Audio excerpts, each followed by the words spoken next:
So I got some ultimately good news, but stressful. What's today? It's the 6th now. It was the 5th when I found this out. So 2 p.m. did a job interview for a promotional opportunity inside of Amazon. It's up in Seattle. Sort of been talking about it. Figured that there was a high probability due to the number of jobs up in that area that one of them would probably land me in that area. It's a total guess, but it was a logical guess just based on Amazon's infrastructure. 5 hours later, I'm at work, 7 p.m.-ish. My supervisor calls me over, shows me an email that he received from the guy who interviewed me, exclaiming that they had the intent to send me an offer letter for the job position on my next work day. So good news, right? Promotion. I just got hired last, 2014, February 2nd, from being a camper, temp worker, to seasonal worker to full-time, and already I've jumped from level 1 to level 3 to now level 4 as soon as the offer letter comes in. So, I'm jumping up through the ranks pretty fast. Good news. So I check my email, have no offer letter. Assume that the next work day is Monday. Hinge point. They want me there on the 15th. I found this out on the 5th. That's 10 days, now 9 days. Next work day is Monday, that's 6 days. Realistically, if my first work day is the 15th, that means 5 or less days to coordinate a move. My 2 previous major moves, one from Illinois to Kansas, the other from Kansas to Nevada, had about a 2.5 week to 3 week window of time for me to, the first time around, sell everything I owned, find an RV, get the RV, move into the RV, get to Kansas. Next one, get the RV fixed, get everything squared away, move out of the basement that I was living in temporarily. Once I got the RV fixed, move back in, get the car squared away so I could get it towed without renting a tow dolly, and get to the location. However, that was a disaster piece because the RV fell apart and died on me in Colorado, which is why I'm in the apartment now. This all after having some updates, conversations with you guys on YouTube about not moving into an RV. Immediately taking my time, being picky, because I figured I had about a window of 6 months before I would get picked up for a position. Could not have been more wrong than that. 6 months is getting compacted to 5 days. So the logic behind moving into an apartment, while it's still sound, $2,000 less a year, thanks to parking fees, gas, utilities, all that other stuff, almost doesn't matter. I'm going to apply for one apartment where I have a friend who lives. She's vouched for it, that it's a quality place.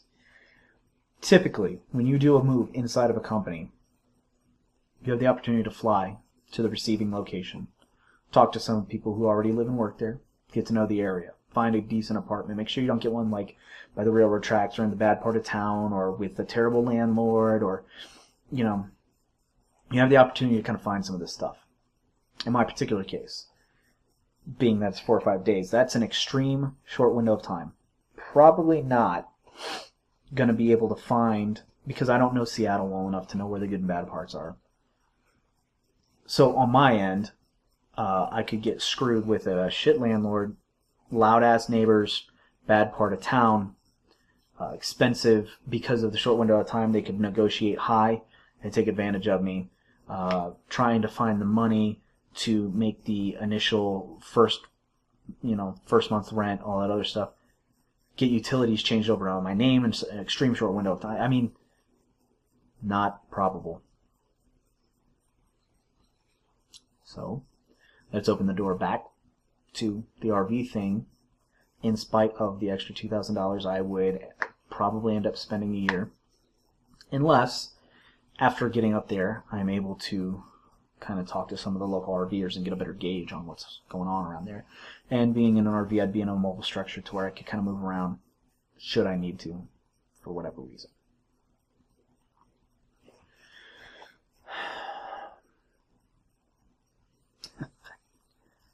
Sorry, I'm still sort of in shock, so my brain's kind of all over the place, and I'm talking a little bit fast. Just trying to keep up with the pace of my thoughts. So, because now, this being on the table, the logistics of it, me being in Fallon, Nevada, job being in Seattle, Washington, I've broadened my RV search to things beyond this local area. Because while it would be more convenient if I were to find a RV locally that I liked, move into it here, pull my car up there, much easier. After my experience moving to Nevada, where I had to move out of an RV into a U-Haul, moving out of a U-Haul into an RV might be a nice experience somewhere along the way if I happen to find one in Northern California or Oregon or something, some RV. Or Washington. Just drive all the way there, get a hotel room, check out a couple RVs locally there, pick one, move into it, go to an RV park. I'm pretty flexible at this point. Because I have to be. What did Sai say? Be like water, don't be a tree. Rooted in place or whatever. So I'm going to have to be like water right now.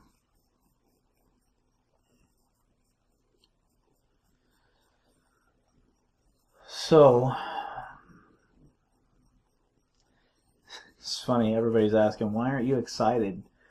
Well, it's not that I'm not excited. It's just, once they told me the time frame, my only concern at this point is execution. I need to make it happen.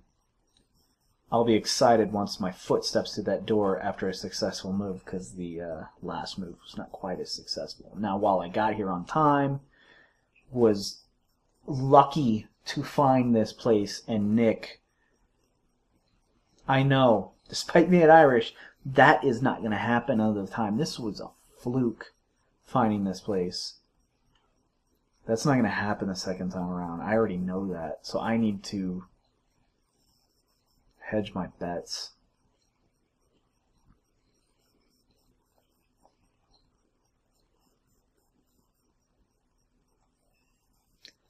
I don't know, man. I'm just sort of grappling with the idea right now. I'm going to go back and continue to look at probable RVs on the internet. The secondary thing here is they're supposed to help me with moving expenses, hypothetically.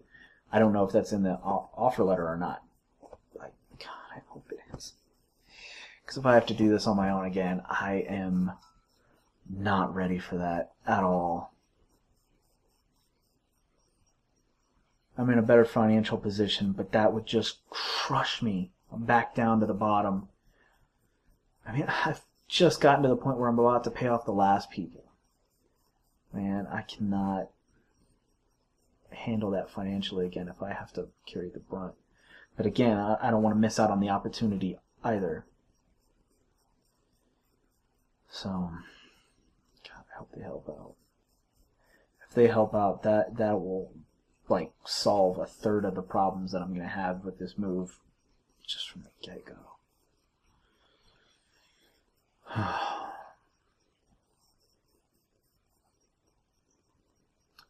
So that's the update.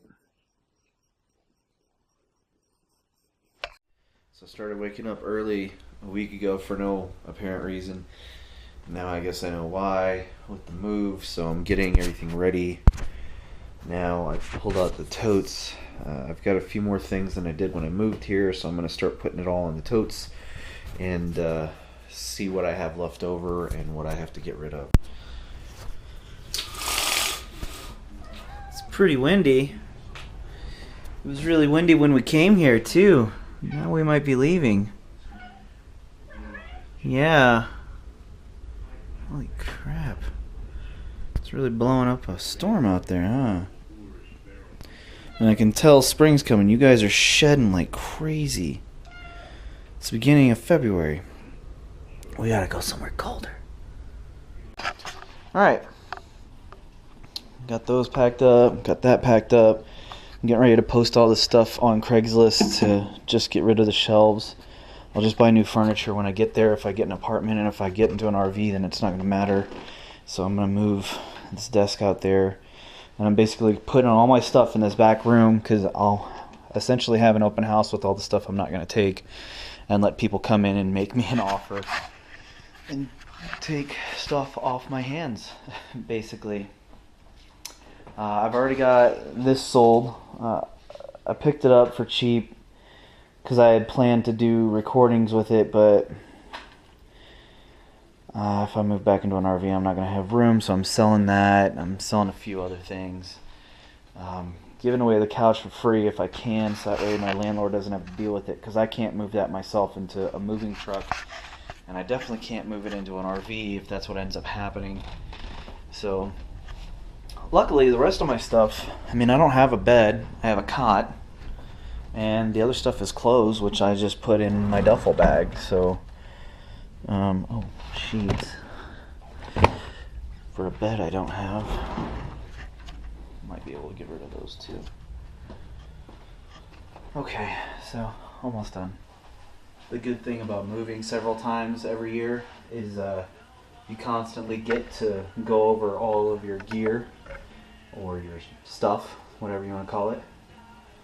So you're constantly trimming everything back that you accumulate without thinking about it. So that's kind of cool. This is pretty much everything I own in this one room here. I have a few things still left out there, like the little heaters, stuff like that, and then all the furniture I'm getting rid of, and my clothes. That's about it. So this is me as of now. And a lot of that, those 5 totes in fact, are DVDs and books. So if I got rid of that and was able to make everything electronic, the rest of this would be everything I own. And actually, those 3 totes, the one on the bottom is my Xbox and stuff. But otherwise, these are all pictures that my mom gave me to get digitized. So once I get done with that project, I'll be down 8 totes of stuff. And then this one, the white one there, those are all the receipts that I've been scanning in, tax documents and stuff like that I've been digitizing. So I'll be out of that too. This is just dishes and these clear ones. And all the drawers have like all my electronics and music related foot pedals and connection wires and stuff like that. So getting there. Oh, forgot. My camping gear is all in the bathroom right now. Other than the stuff I'm actually using on the day-to-day, like my sleeping cot and stuff like that. So I'm getting ready to pull out both my hiking bags and pack them out as if I would be taking them on a trip, because between the 2 trips I have one for me and then one gear bag for like people who might go with me. Between those 2 I should have everything packed out except for my clothes, which I have my military duffel for. So that's it.